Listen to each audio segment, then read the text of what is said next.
بسم الله الرحمن الرحيم. هل أتاك حديث الغاشية وجوه يومئذ خاشعة عاملة ناصبة تصلى نارا حامية تسقى من عين آنية ليس لهم طعام إلا من ضريع لا يسمن ولا يغني من جوع وجوه يومئذ ناعمة لسعيها راضية في جنة عالية لا تسمع فيها لاغية فيها عين جارية فيها سرر مرفوعة وأكواب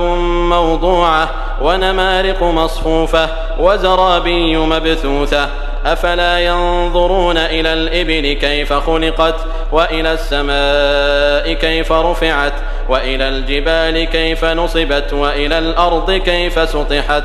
فذكر إنما أنت مذكر لست عليهم بمسيطر إلا من تولى وكفر فيعذبه الله العذاب الأكبر إن إلينا إيابهم ثم إن علينا حسابهم.